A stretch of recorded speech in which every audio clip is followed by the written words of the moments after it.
and Learning Center. You have found your way to our professional development series. We're so excited to see you. We're going to begin with a land acknowledgement.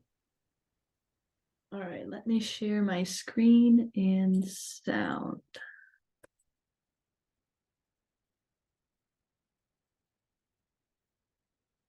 Don, can you? Oh, perfect. Great. Thank you. Okay, here we go.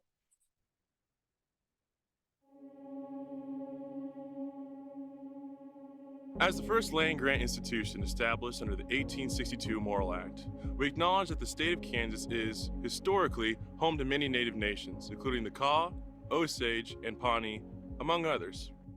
Furthermore, Kansas is the current home to 4 federally recognized native nations: the Prairie Band Potawatomi, the Kickapoo Tribe of Kansas, the Iowa Tribe of Kansas and Nebraska, and the Sac and Fox Nation of Missouri in Kansas and Nebraska. Many native nations utilized the western plains of Kansas as their hunting grounds, and others, such as the Delaware, were moved through this region during Indian removal efforts to make way for white settlers. It's important to acknowledge this, since the land that serves as the foundation of this institution was, and still is, stolen land. We remember these truths because K-State's status as a land-grant institution is a story that exists within ongoing settler colonialism and rests on the dispossession of indigenous peoples and nations from their lands. These truths are often invisible to many. The recognition that K-State's history begins and continues through indigenous contexts is essential. Please remember These truths, because we still remember.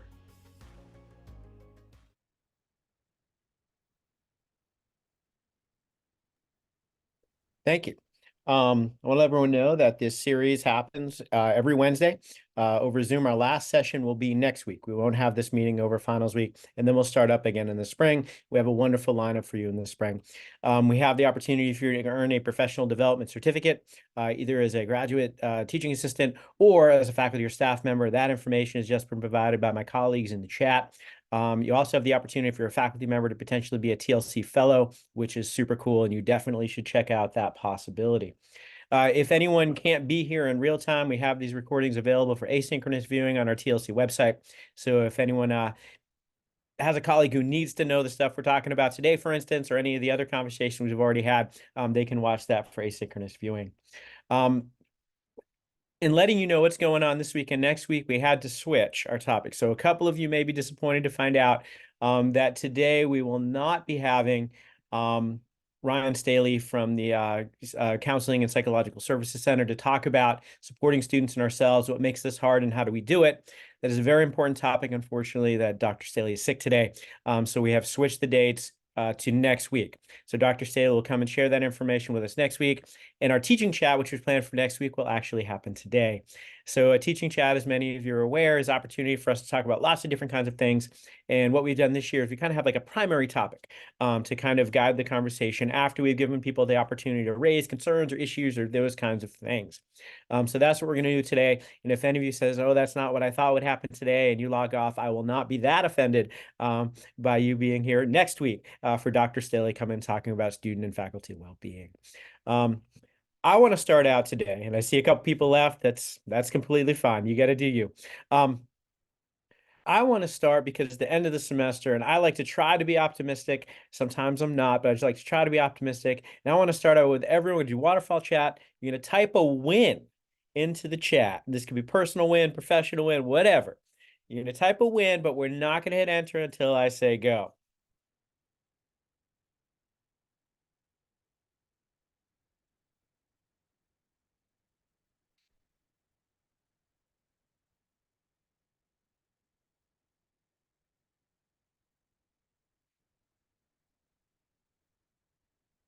Let me give you about 10 more seconds.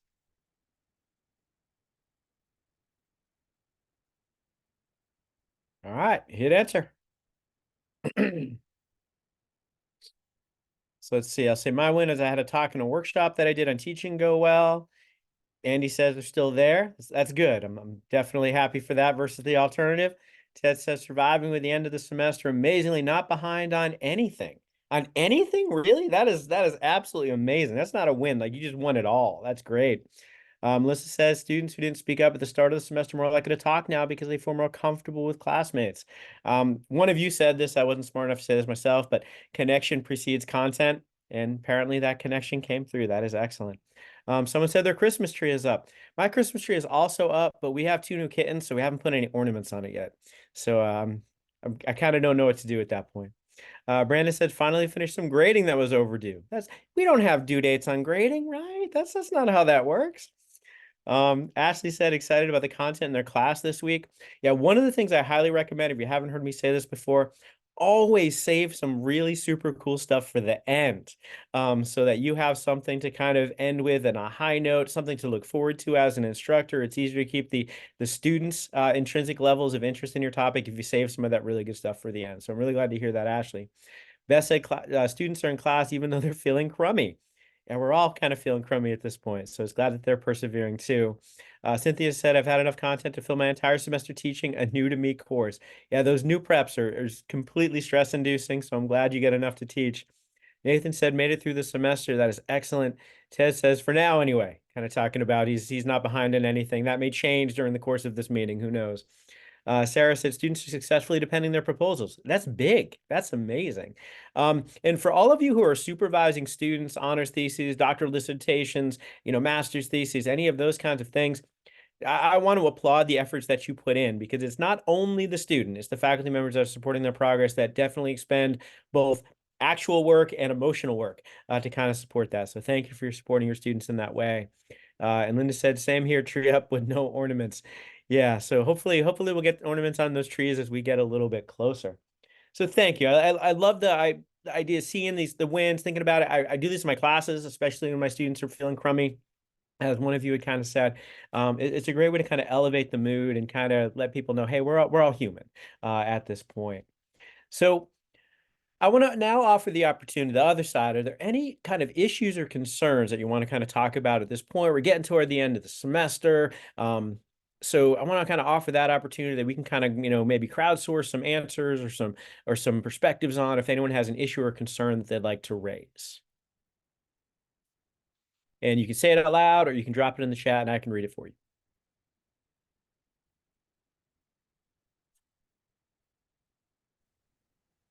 I have one. Oh. All right, let's see. Nathan weighed in and said, still do not understand what we are and aren't allowed to assign in dead week. All right, I'm going to provide my understanding of this. People have different understandings of this. My understanding is that over dead week, you cannot give an exam. That is my understanding. Everything else, the stuff you've been normally doing, weekly assignments, those kind of things, that's all fair game.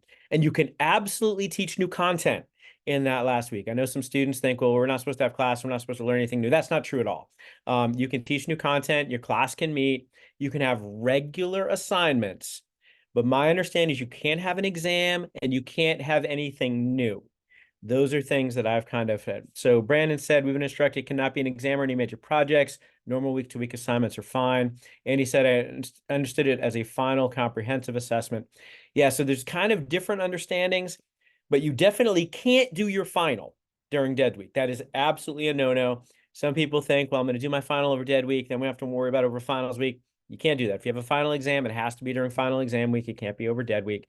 And you can't have, my understanding is a section exam either. So you can't have like the 4th exam in your class that Friday and then the final comprehensive exam that next week. My understanding is you can't do that either. But aside from that, there are some different interpretations of that, but that's mine. Andy, I see your hand. There's also, I have learned some exceptions because I did not know about dead week when I got here. And then when I found out there was dead week, I was very confused because at other institutions I had been at, dead week meant no class, no nothing in preparation for the finals.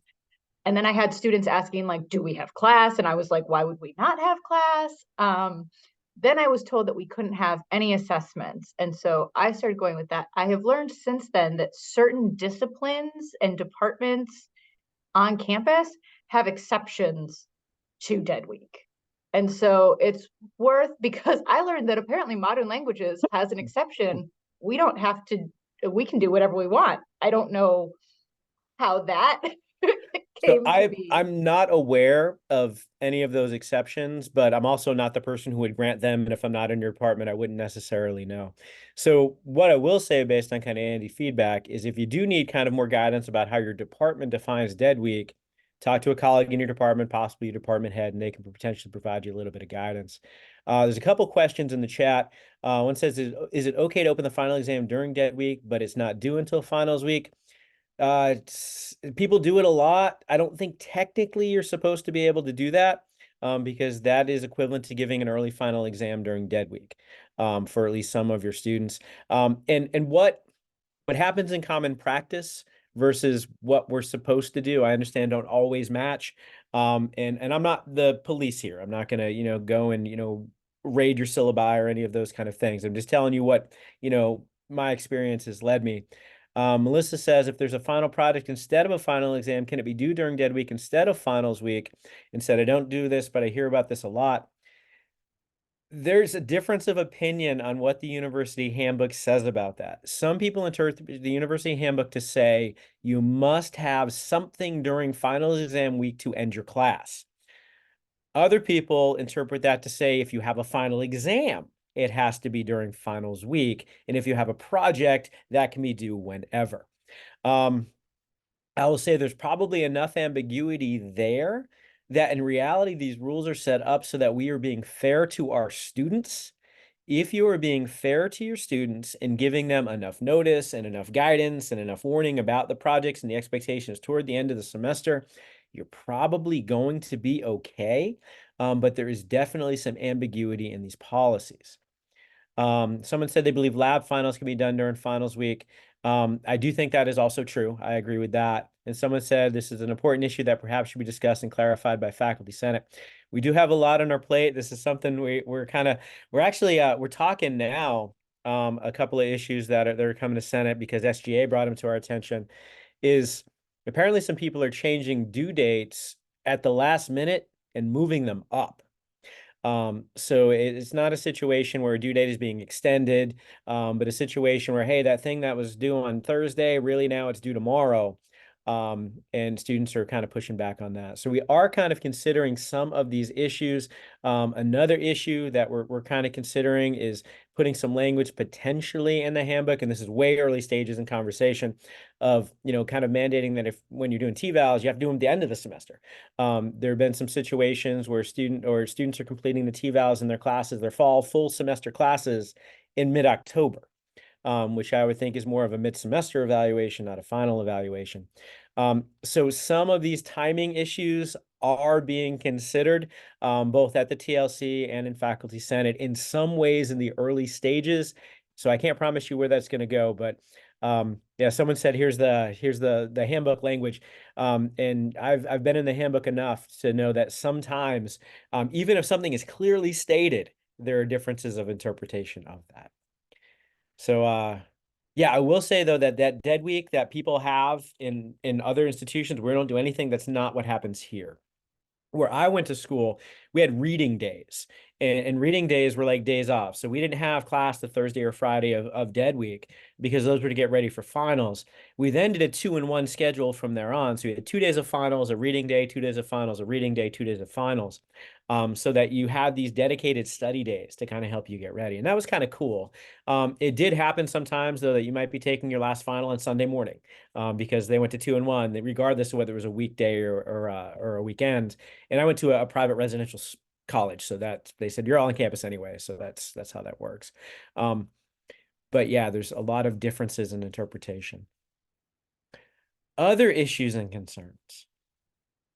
And Andy, you were about to bring one up before we saw that really cool one. So Yeah, I was just gonna say every fall semester for me, it's always hard coming back from Thanksgiving into this like marathon, and particularly thinking about how next year we're gonna be coming back into week 15. I'm wondering if people have things that work for them in terms of like getting, because I know that even for myself, like I forget what we had been doing before Thanksgiving break. I know that my students must have even less of an idea of what we were working on. And so like I wonder if there's any suggestions, interesting, fun things that anybody here does to like help bring us back from Thanksgiving break and get into finals in a way that gets students motivated. I'm going to avoid that question for just 1 second and make it, and I'm going to advocate for something I actually advocated in a faculty senate meeting, and I was told we can't do this, but I'm going to make the advocation anyway. Build mental health days and well-being days into your fall semester next year, please. Schedule them when you think they're going to need them, and give your students a little bit of time off. Maybe they're doing something out of class that's relevant to your class. You know, in my class, the assignment might be do something for self-care and tell me about it. You know, that might be something that we're doing. Please do that. I was told by an administrator that we only have this many days of contact, yada, yada, and that's illegal, yada, yada. I realize we're recording this and anyone can watch, but I'm saying Don, the person, is saying that, you know, this is something I do. I'd heard that, I think it was Animal Science, and I apologize if I get this wrong, but they have what's called Cat's Paws. And paws, obviously, they're going for the wordplay there, where they don't have class the first Monday of each month or something like that. So it's like a dedicated kind of mental health well-being day built into their schedule. So I think understanding that even before we get to fall break, it's going to be real hard. Build some stuff in so you're not hammering your students that entire time. Please, please, please, please. And what I'll do now is I'll kind of open up. I have an answer to the other thing, but the rest of Andy's question was, what do we do to get people excited when they get back? So I'm kind of interested in people's thinking on that. Someone said they have a catch-up day built into their syllabus. I love that. And yes, someone said 16-week semesters are really long. They absolutely are. Where I went to school was 15 weeks. So we came here and they're longer. So it's interesting. So what do we do to get people back on board, back energized, back in the academic mode when we're going to have fall break in the 15th week of the semester? So I recognize this may not work for every class, but I think now is a really good time to review those student learning outcomes and compare them with the assignments that are left and determine at this point in time, can you cut anything and students can still meet those learning objectives? Because I found that sometimes based on how the class has gone, you think, you know what, do the students really need to do 2 more assignments to demonstrate their learning, or is one going to cut it here? Or can I increase the size of this one and shrink the size of the other one and combine it or extend deadlines? Because at the beginning of the semester, especially with smaller classes or new classes, sometimes students have gotten further along and it really is okay to cut something. And I think that can really help them to focus on doing less, but doing it better. And so if you can just review what you thought at the beginning of the semester and think, okay, now at this point, what do I really need to do? As long as you're not adding more, which seems unfair, if you're cutting some down, then students can really invest in it. I love that idea. I do want to point out one small caveat, though. If that changes the point distribution, so that students might have been relying on those assignments to increase their grade, we do kind of have to be sensitive to that fact. Kind of the rule that will kind of apply is any course change that helps your students is okay. Any course change that potentially hurts a student is something to kind of think twice about. And Melissa, I know you would never hurt your students in this way. I'm just kind of pointing this out there for everybody. Brandon. Because of this feeling that we have right now, right after Thanksgiving, I've kind of adapted my courses where if you were to draw them like a musical piece, they crescendo up until, you know, that Thanksgiving break, or, you know, two weeks before finals, right? And then everything after that kind of it tapers down. It's getting prepared for the final. There's no big assignments during that time. I have a big assignment that's due right before Thanksgiving break that they're working up to then, but then it just makes it so it's just kind of this natural kind of wind down, reflection, talking about what went well in the course and things like that. And that's because I'm the same mindset as everyone else. Is like I'm pretty much done. And I like it too, because I'm putting it out there, right? We got to be nice to ourselves. So if you have all these big things coming in during finals week, you're going to have to process those reasonably quickly, which is not only going to be hard on you emotionally, it's going to be hard on your reliability and consistency. And that's an equity issue.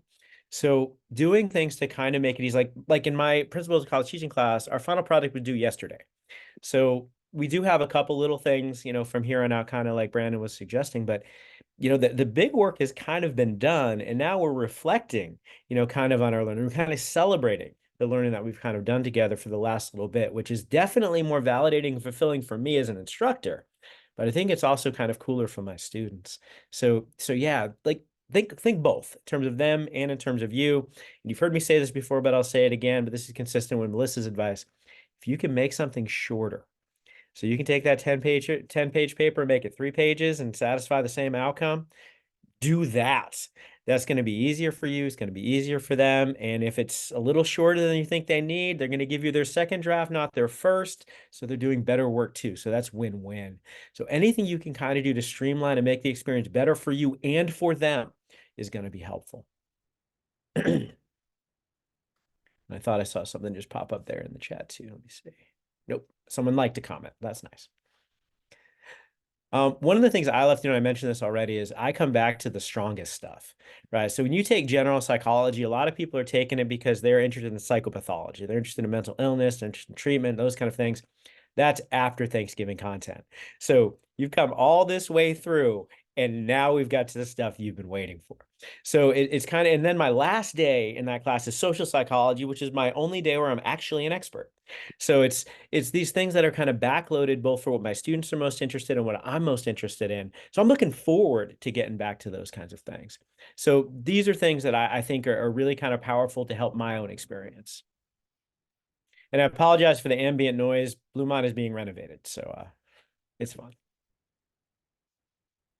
Just to kind of bounce off of something you said, Dawn, of making sure that we're taking care of ourselves too, so that we're in a place where we can be compassionate towards students at a time when we might be at our most exhausted, or we've heard all the excuses that we can continue to be empathetic towards students. And then I think something else that can help is to give students choice whenever possible, because if they get to choose, even if it's only between 2 things, they're going to pick the one they're more interested in. So that's just an easy way of doing it, or even giving them choices of deadlines if possible. I have a final project due during finals week instead of an exam, and I give them a deadline because a lot of students want that, but I tell them, if this deadline doesn't work for you, just ask me, you can turn it in a different time. So it gives them something to shoot for. But I don't know what their schedule is like with their 4 or 5 other classes. So that flexibility allows them to do their best work for my class, which makes it more fun and easier to grade, and they do better too. I love that. One simple thing to potentially be empathetic, and this may not work for everyone, but consider whether or not you really need a comprehensive final exam. In my class, it's an intro class. It doesn't all build to one skill set. If you have a lab class, a comprehensive final might work. If you teach a modern language, learning all that stuff over the course of the semester, that might be important. In my Gen Psych class, it's not. They're learning different content over the course of the semester. So my last exam is a unit exam during finals week. It's not a comprehensive exam. So if it's not important for your class to have a comprehensive exam, maybe don't. But I realize that advice may not work for many of you. It's also important to think about what your content is and what kind of final exam or project makes sense. Because for my classes, for instance, a lot of times my final exam is a one-on-one conversation with me where I'm like, tell me about what you learned. And I want to see that you can use the language that we've been developing in class. I want to see that you can talk about the topics that we've been discussing. And then we have a discussion about what your grade's going to be. So, argue for why you think, what grade do you think you deserve, and why, based on evidence from your performance in class, so that students are reflecting on, okay, well, I did this, I didn't do some of these things, and that probably I shouldn't deserve an A because I didn't do all the work, or, what have you. But thinking about kind of ways that make sense for your class. And I realize too, that if you have a larger class, obviously, if you're teaching a class with 200 students, having individual meetings with all of those students is not realistic for finals week, but thinking about what does make sense for your class. Yeah, and Andy, I love that because that's a practical application of what they learned. And I think sometimes the capstone projects or the final exams are a little bit divorced from what we actually want them to be able to do with the information. So I really love that if that works for your class. And I say this all the time, my principal of college teaching, I'll say it here. I don't think I've probably said it enough in here. any suggestion or recommendation that I make, feel free to ignore if it doesn't work for you, because the things that work for me may not work for you or your discipline. Brandon's talking about his department says he's got to have a comprehensive final. Well, then disregard my comments about comprehensive finals, because I don't want you to get in trouble with your department heads. One of the things that I do in several of my courses is I have my students give themselves their final project. So like in my principles of college teaching class, you give yourself, what's your final project going to be that's going to demonstrate your learning over these past 4 months? You give yourself that assignment, you complete the assignment, and then we'll see how much learning that you demonstrated. If you're going to do something like this, I highly recommend you have a proposal stage. Because this is built for procrastination. So if you have a proposal stage earlier on where you can give people kind of feedback, yeah, this is going to work, this is going to be great. Coming up with examples of finals. Andy's saying having students come with final exam questions. I used to in some of my classes, and I don't teach those classes anymore, but had them write their own finals, had them write all of their own exams and answer their own questions. That did take a long time to grade. I think that was probably the only negative of that experience. We actually published on the technique. It takes a long time to grade, but the students didn't like him at first, but really liked him at the end. Because they kind of learned that it was a demonstration of learning. It was an asset focus, not a deficit focus, in kind of their demonstration of learning. So these are all really cool things that make the end of the semester, I think, more enriching for us as instructors. And a lot of times a student will come up with something I would never have thought of. And that's really, really cool to see. So I'm going to shift our conversation to what are the coolest kind of capstone assignments that you have in your classes? And we've already heard a couple. I love that idea of that conversation that Andy had, but what is some really cool things you do at the end? It kind of helps the students understand the value of that entire semester, because I don't want my students to take the exam, purge all the information, and then try to forget my class. I want them to take things with them as they kind of go forward. So I'm looking for these cool things that we do. Beth says that their final is a reflective project where they use evidence from their learning journey to answer our course guiding question. I love that. Beth, do you mind telling us what your course guiding question is?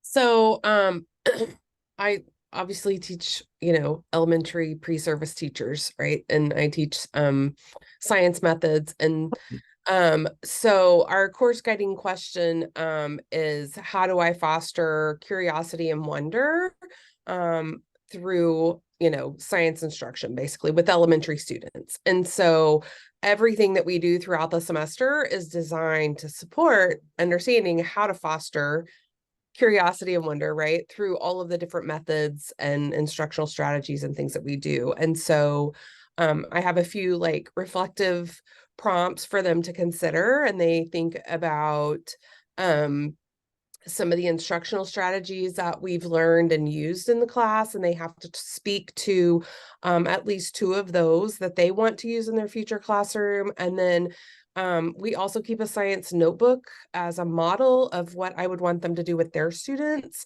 And so one of the things that we do at the end of every class session is they capture an LOL, which is a line of learning. So it's a metacognitive strategy, right? So they summarize, they take they capture a summary of what they're taking away that day. And so in this reflective project, they also have to share their 2 most impactful lines of learning and explain why they were. So within answering this course question, they also have to provide some specific evidences from things that we've done in class.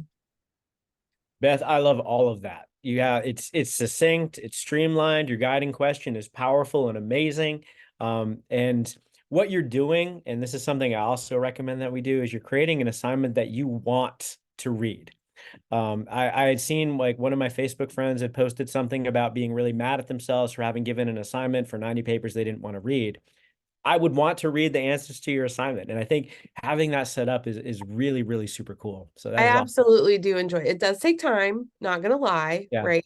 But it's time worth well spent, for me at least. And it's affirming. And then I also know, nobody really talked much about this. I wonder if this is something that isn't as impactful as I thought, right? And Yeah. so it kind of helps with those things. That is fantastic. Melissa says in chat, I have students write a letter to next semester students sharing what they learned about and their advice, experiences, etc. Ask for permission to share those letters too. Not required at all, not part of the grade. And if they say yes, ask if they want the letter be shared anonymously, their name only or their full name. Yeah, I think this is really cool because I make recommendations all the time to my students.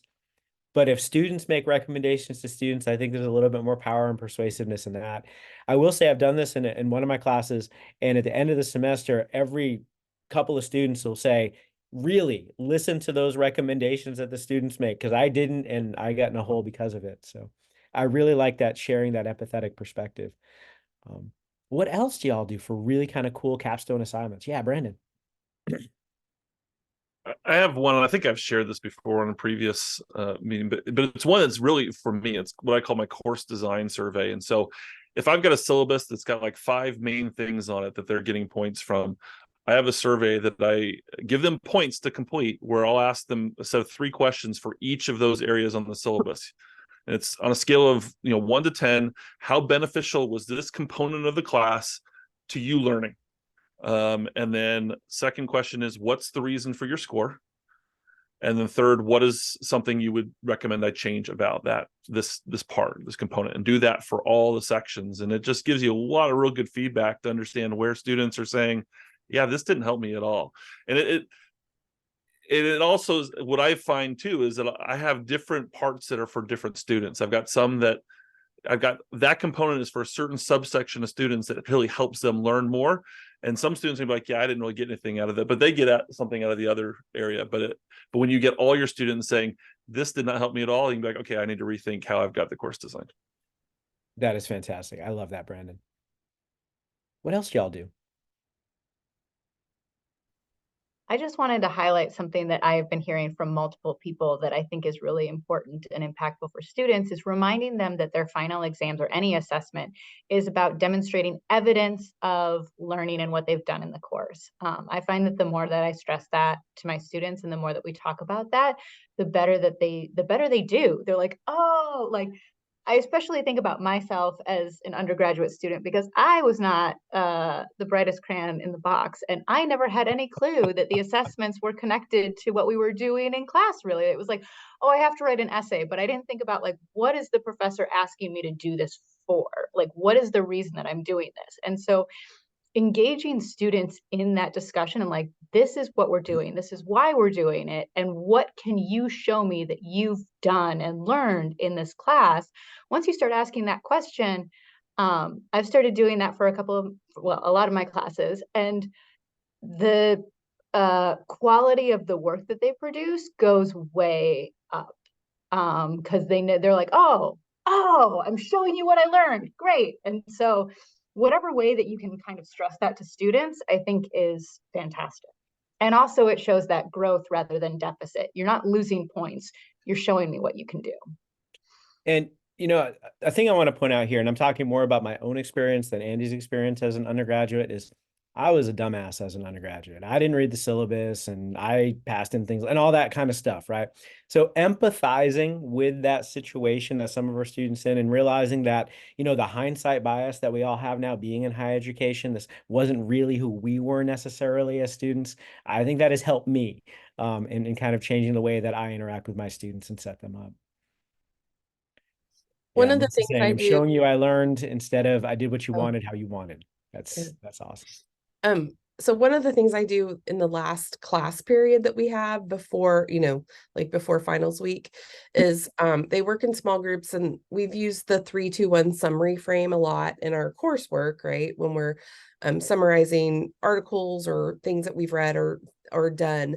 And so they do a final 3-2-1 as a group, and they come up with 3 key takeaways from this semester that they've had from the class.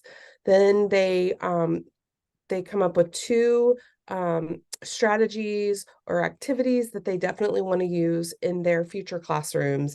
And then the one is 1 word of advice that they would give to the upcoming, like the next class, right? What would you tell them, those types of things. And so by doing that, they're then thinking about all of the things that are going to be on that final project that they do, that reflective project as well. So they've had that time to collaborate and talk about things, and they look through past, they get to go back through their notebooks and they look through things and have that opportunity to kind of review and talk about it before they actually go into it too. So that's a lot of fun too.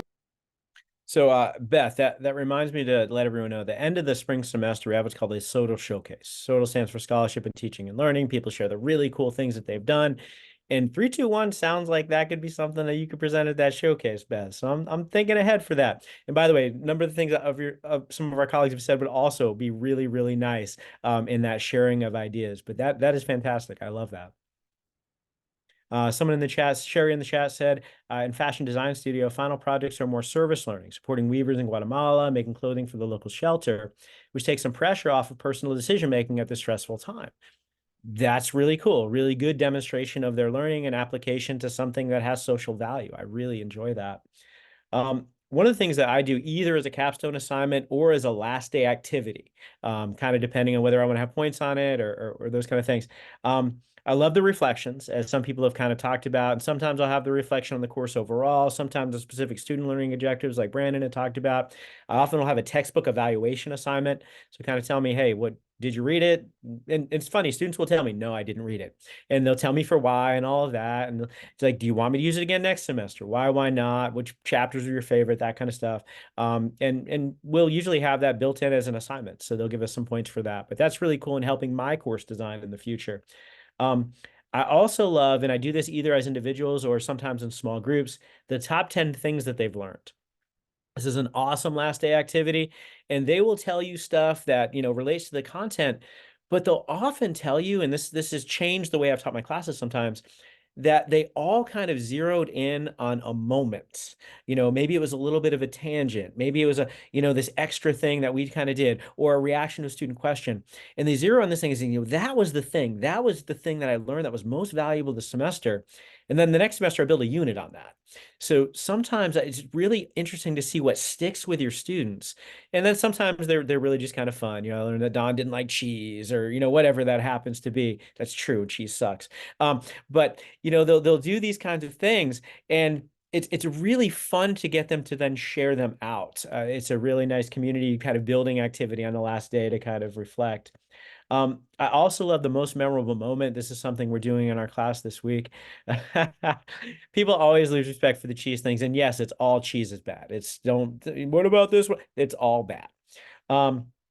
The most memorable moment is something that we're going to be doing in my class this semester. I've done versions of this in the past, and it's really neat because you'll get these moments that you don't remember until they brought them back to you.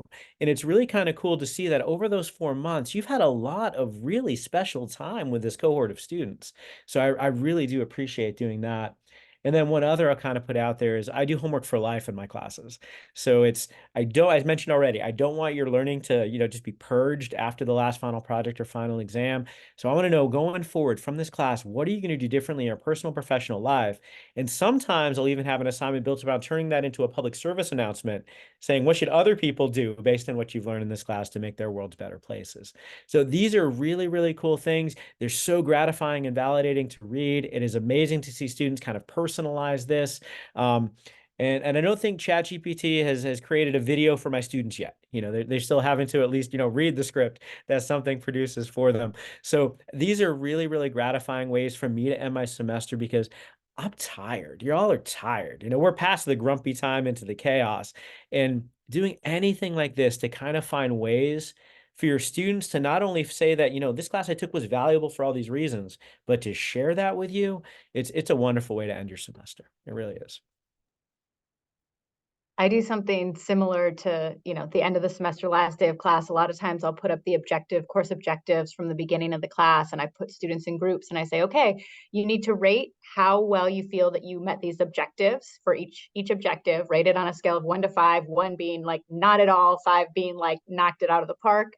And then they have to give specific examples of things that they have accomplished in the class that demonstrate that they have hit that objective, things that they've done, things that they've read, that they say, now I can say this because we did this, and they explain it. And so then we go around and everybody kind of shares, and it can be fun, especially when you see some of the objectives. Students have different things that they notice that, oh yeah, this helped that, and this, and like you were saying, Don, you have things that you totally forgot that you did in class. And students are like, oh, this was really meaningful. And you're like, oh yeah. So that's a similar type of last day activity that I like doing that's been really successful for me. That is fantastic. I love that, Andy.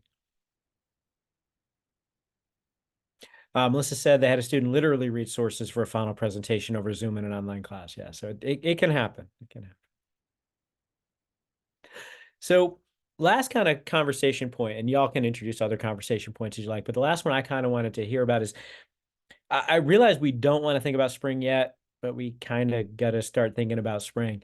So I'm kind of interested if anyone has any tweaks that they're going to kind of make in their classes for the spring based on their experiences this fall.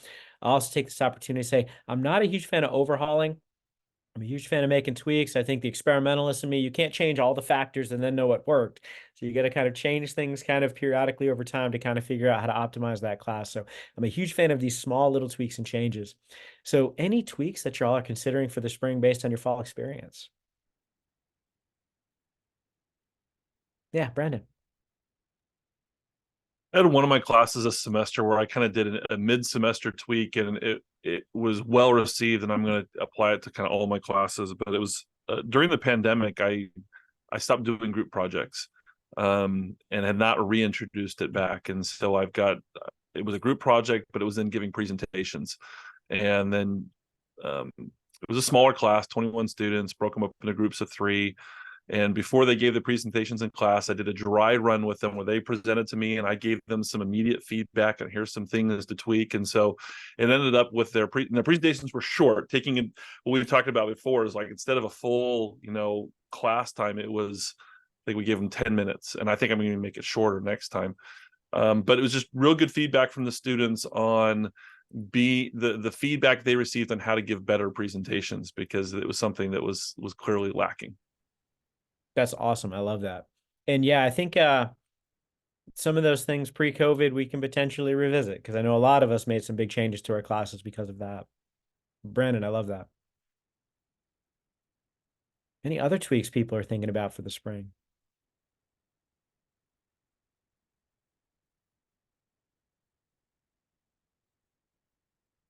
I will say, by the way, for myself, I'm always tweaking my assignment guidelines.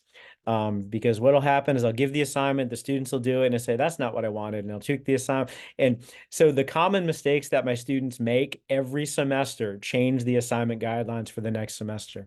So I'm always putting in a little bit more advice for my students about how to succeed on those assignments and make things a little bit clearer. So I'm always doing that.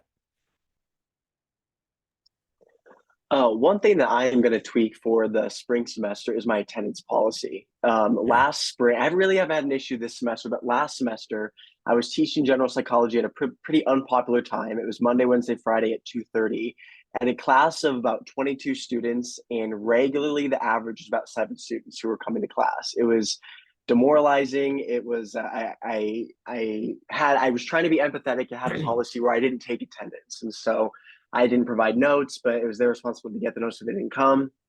That didn't seem to work. So what I'm going to do now is I'm not going to require attendance, but I am going to offer in-class point opportunities kind of sporadically and unannounced throughout the semester to kind of serve as an incentive.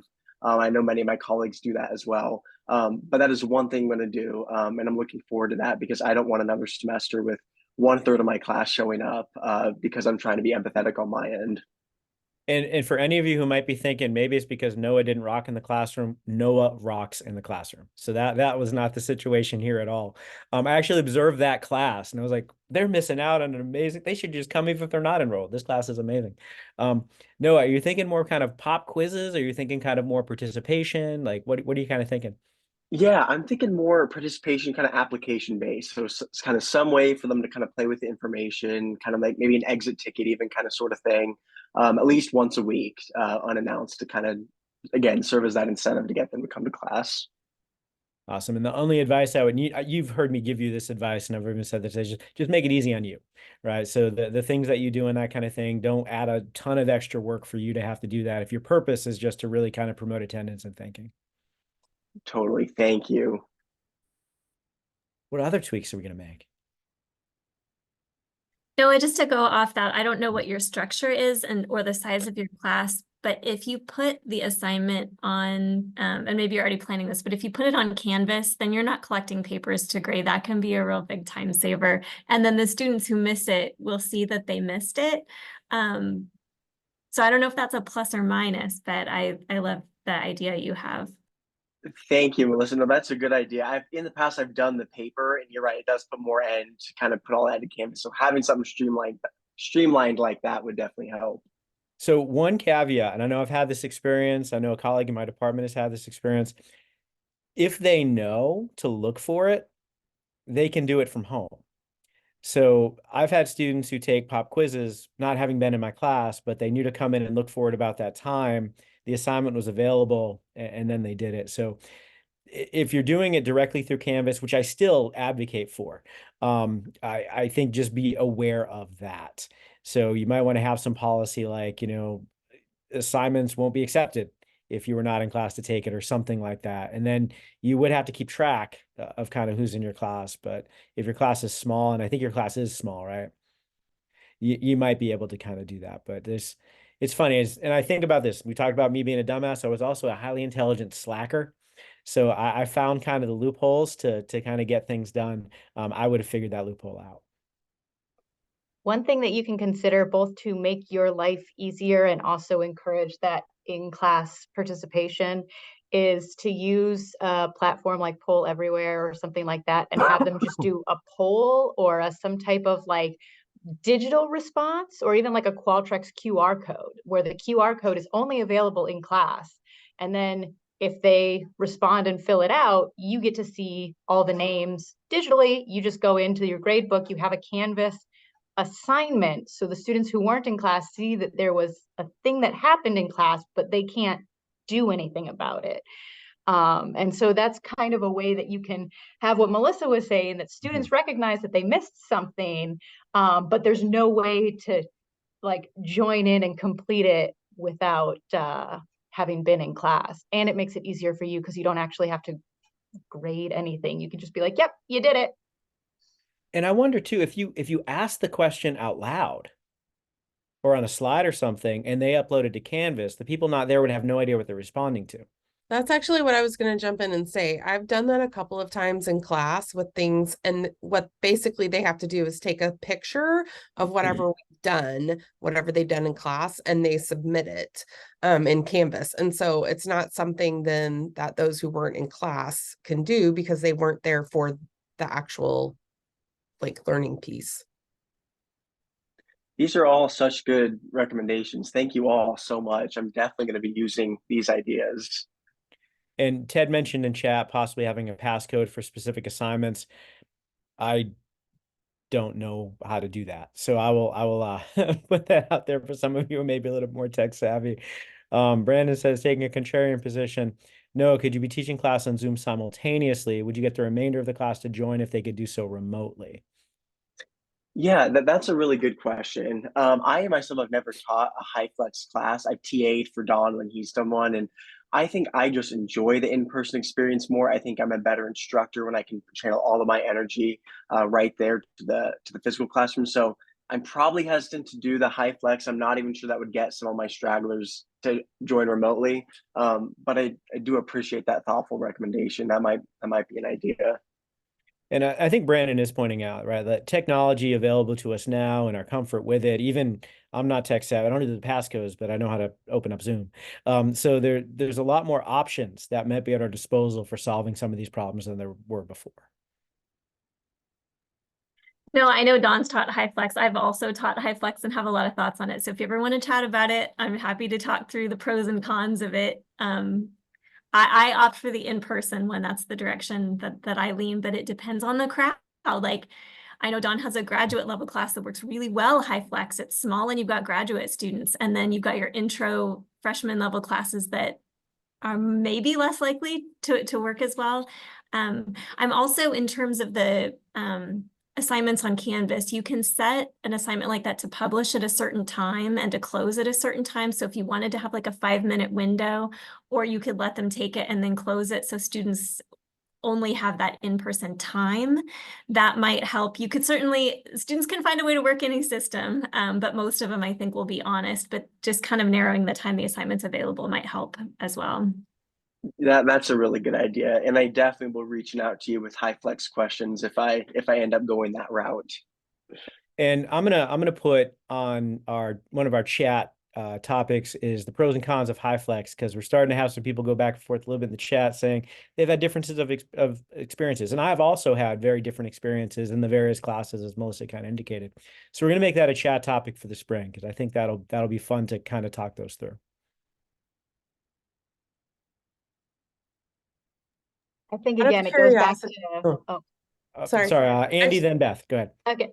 I was just gonna say, I think that it also goes back a lot to like what your course is and how your teaching is. Because for me, I do so much different, like interactive, like moving around the classroom, that the HyFlex, it's just too hard for me to figure out how that fits in. If it's a lecture-based class, then HyFlex can work pretty well. But for the way that my classes often work, it just ends up being a huge headache to try to figure out how to get the HyFlex, the students remotely connected with the students who are in person, and it ends up with everybody kind of feeling frustrated. So you got to think critically about like, what is my class? What do I want it to be?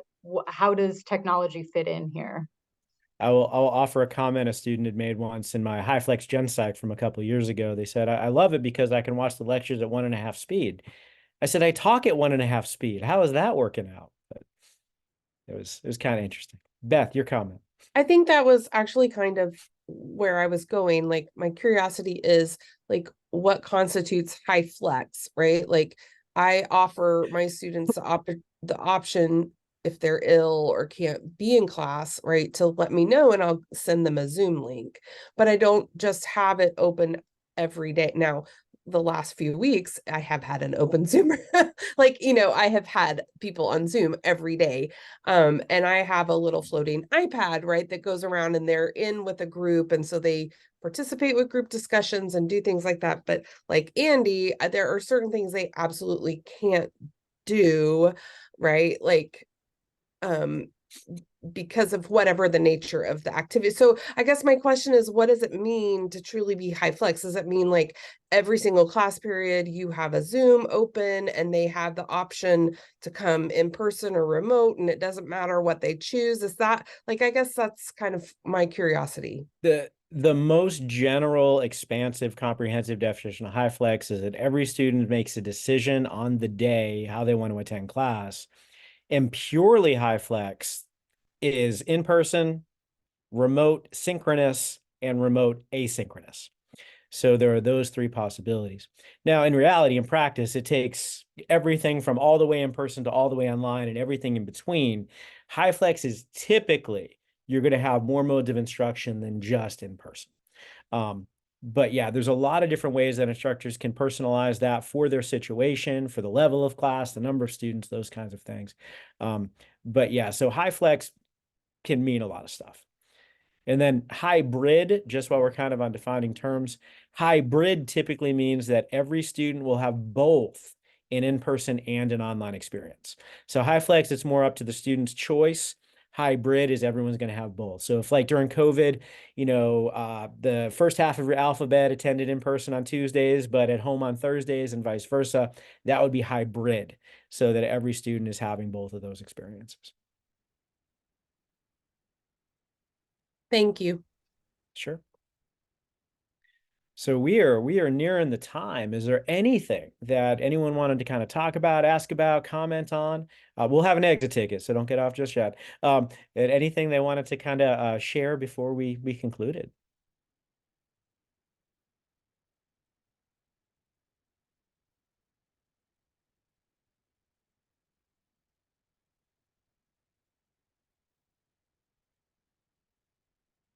All right. Well, your exit ticket today is going to be, what is the biggest thing you've learned this semester? So we do this a lot with our students, but I want to ask the biggest thing that you've learned this semester. And we'll do this as a waterfall chat, so write it in and we'll go about 20 seconds.